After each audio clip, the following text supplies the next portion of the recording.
Bonjour à tous, on se retrouve aujourd'hui pour une vidéo de test de smartphone. Je sais que ça faisait assez longtemps. Aujourd'hui on va parler du Realme X3 Super Zoom qui a été officialisé pour le marché français le 16 juin. Allez, c'est parti! Bon, nouveau test de smartphone aujourd'hui et c'est un nouveau test d'un Realme. Mais ne vous inquiétez pas, très bientôt d'autres marques vont arriver, notamment Samsung.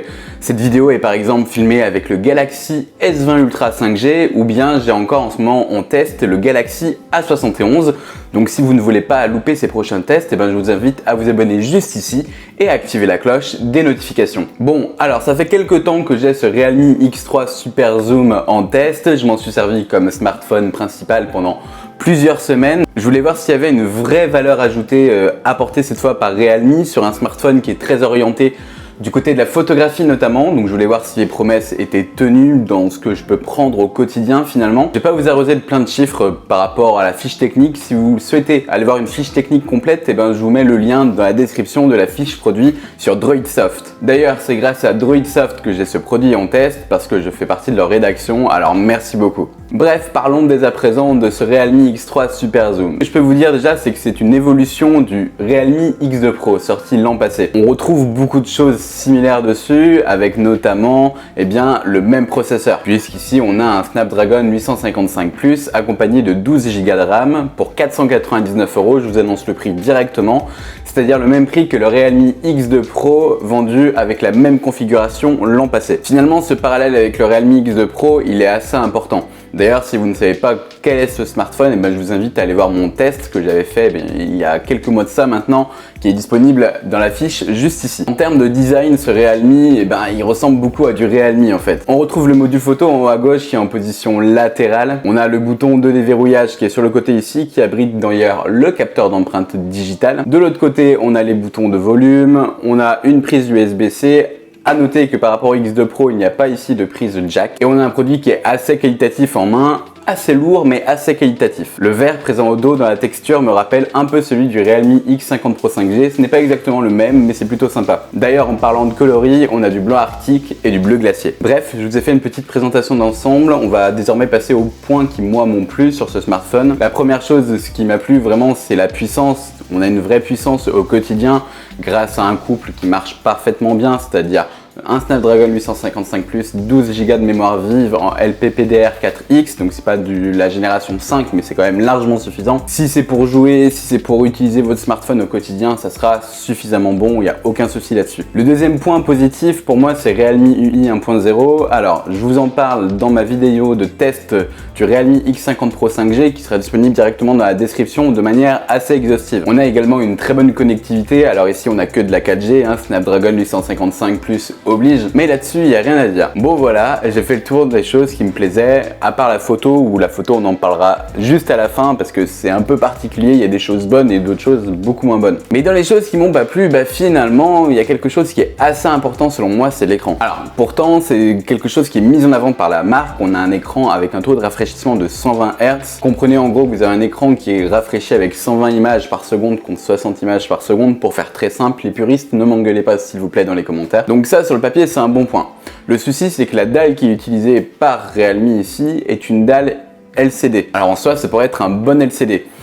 Realme ne communique pas par rapport à la technologie utilisée par cette dalle LCD. Il semblerait que ce ne soit pas de l'IPS, comme certains gros médias l'ont annoncé jusqu'à présent, mais plutôt une dalle TFT. Pourquoi? Parce que la colorimétrie change en fonction de l'angle de vision par lequel on regarde finalement le smartphone. Donc ça, c'est un premier indice qui dit que ça peut être du TFT. Deuxième chose, c'est que le TFT a un temps de réponse qui est beaucoup plus rapide que l'IPS. Voilà, en gros, même si l'IPS est une évolution du TFT au niveau de la colorimétrie, mais pas au niveau de la vitesse. Donc potentiellement, c'est plus facile de faire une fréquence de rafraîchissement d'écran à 120 Hz. Et enfin, parce que le TFT, ça coûte moins cher et qu'en général, quand une marque met de l'IPS sur ses dalles, il communique dessus. Et là, on a beau chercher, on n'a pas trouvé de réponse, à part sur les sites d'actu indiens qui précisent que c'est bien une dalle TFT et pas une dalle IPS. Alors en soi, c'est pas un très gros souci si la colorimétrie était maîtrisée, mais ce n'est pas le cas. Ici, les couleurs ne sont jamais bonnes, même quand on les les règles. Ça change énormément en fonction de l'angle de vision en fait, donc vous pouvez pas avoir de bons réglages possibles. Et du coup c'est là que je reviens sur mon parallèle avec le Realme X2 Pro. Lui il avait un écran Super AMOLED avec une fréquence de rafraîchissement de 90 Hz et de ce côté là, pour moi il est meilleur. Et surtout aujourd'hui il est moins cher. Donc oui, avant de passer à la partie photo et vidéo, faisons un petit récap. Par rapport au Realme X2 Pro, il n'y a pas tant de différence, à part un module photo qui est placé sur le côté et non au centre, et à part le double objectif photo qui est présent à l'avant, mais qui en soi n'est pas vraiment un vrai avantage comme on va le voir dès maintenant. Au contraire, on est même sur quelque chose qui est légèrement moins bon, avec des finitions qui sont pour moi un peu moins bonnes, et surtout un écran qui est clairement moins bon. Bref, vous avez compris, c'est pas forcément ouf. Passons désormais à la partie photo, et alors là, c'est la déception, mais en même temps, non. Mais enfin si, je vais vous expliquer tout ça. Bon, déjà dessus, on a un module de 64 mégapixels, c'est le même depuis le Realme X2, X2 Pro, X50 Pro, enfin bref, Realme n'offre absolument pas là-dessus, qui est développé par Samsung. C'est un capteur qui est de mieux en mieux maîtrisé par la marque, en même temps, heureusement, j'ai envie de dire. Et les résultats en photo de jour seront plutôt satisfaisants. Au niveau de l'ultra grand angle, les photos sont aussi assez bonnes finalement, moi je trouve en tout cas.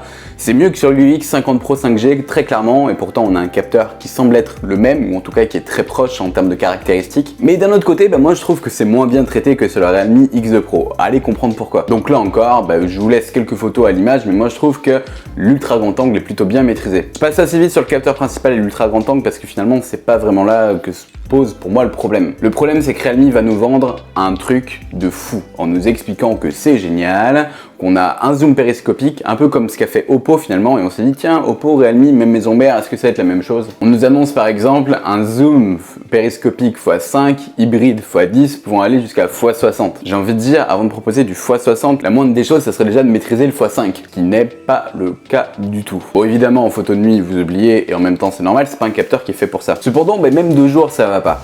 On va avoir du bruit qui est présent, une colorimétrie qui est saturée, mais comme jamais. Et qu'on vienne pas me dire que c'est pas parce que le téléphone n'a pas la bonne mise à jour. Il y a des mises à jour qui ont été faites, qui ont amélioré notamment la qualité photo de nuit et du capteur principal. Mais par rapport à ce téléobjectif, c'est tout simplement un loupé. Et finalement, perdre l'écran AMOLED pour avoir un téléobjectif qui passe de x3 à x5 entre les deux générations de smartphones, entre le X2 Pro et le X3 Super Zoom, moi je trouve ça dommage parce que c'est pas maîtrisé réellement. Et c'est vraiment dommage parce que sur le papier c'est un super bon argument ce zoom périscopique. Le quatrième capteur est un capteur pour la photographie macro. Bon, enfin côté photo de jour en tout cas, c'est un peu dommage. Côté photo de nuit, comment dire, j'ai fait des photos notamment avec des trépieds pour faire de la pose longue parce que je me suis dit que peut-être que je bougeais. Alors, comment dire, c'est pas forcément folichon non plus, on gagne pas énormément en détail, vraiment pas. Mais globalement, la gestion de la lumière est meilleure avec une pose longue qu'avec une pose courte. D'ailleurs, je vous montre quelques clichés, j'ai aussi pris des photos à main levée et on voit que parfois avec un léger mouvement, comme c'est le cas sur une photo où ça serait écrit dessus,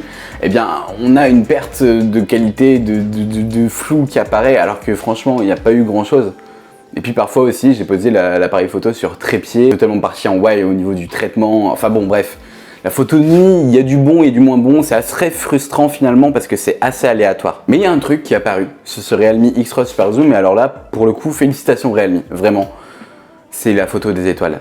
Il y a un mode pour photographier les étoiles qui est intégré à l'application native de photographie sur ce Realme X3 Super Zoom qui s'appelle le Starry Mode. Il faut dire quelque chose qui est vraiment vrai, c'est que pour photographier les étoiles, pour selon qu'on est avec du smartphone, que mes photos sont prises dans un endroit où il y a de la pollution lumineuse, le résultat est assez intéressant, voire même assez bluffant. Je vous mets l'image en photo à l'écran, dites-moi vous ce que vous en pensez en commentaire. À l'avant, on a un double capteur pour prendre des selfies. Là aussi, les promesses sont excellentes, notamment pour faire de l'ultra grand angle.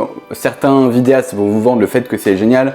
Oui, c'est génial à condition de maîtriser en fait tout ça. Parce que mettre des capteurs pour mettre des capteurs, ça sert à rien. Et là, pour le coup, la qualité selfie, je suis désolé Realme, mais elle est pas à la hauteur. En fait, ça fait depuis le Realme 3 Pro que je teste vos smartphones. Et en fait, il y a quelque chose que je ne comprends pas, c'est que plus on avance, moins le traitement est bon. Va falloir m'expliquer. Le capteur principal sera correct sans être exceptionnel, mais dès qu'on passe sur de l'ultra grand angle, dites-moi vous ce que vous en pensez en commentaire. Enfin voilà ce que je pouvais vous dire sur ce test du Realme X3 Super Zoom. En soi, c'est pas un mauvais smartphone, loin de là, mais il y a un écran qui a de belles promesses sur le papier et qui, dans la réalité, moi, ne m'a pas satisfait. Et il y a une partie photo qui est discutable où on va pouvoir prendre les étoiles et ça va être vraiment génial. Et puis à côté, les photos de nuit, c'est pas ça, le zoom, c'est pas ça. Les selfies en ultra grand angle, c'est pratique quand on est avec des copains, mais en vrai, c'est pas ça en termes de qualité. Bref, dites-moi vous ce que vous en pensez, et puis si vous voulez quand même acheter ce Realme X3 Super Zoom, je vous mets directement les liens dans la description. Cette vidéo est complémentaire de l'article que j'ai écrit sur Droidsoft que vous pouvez retrouver juste en dessous, encore une fois dans la description. Si cette vidéo vous a plu, n'hésitez pas à mettre le like, à la partager autour de vous, à me le dire en commentaire. Si vous voulez me soutenir, il y a les liens de Utip et de Tipeee qui sont directement présents dans la description. Je vous remercie d'avoir suivi cette vidéo jusqu'au bout et je vous souhaite une bonne journée, une bonne nuit, une bonne soirée, une bonne tout ce que vous voulez. Ciao!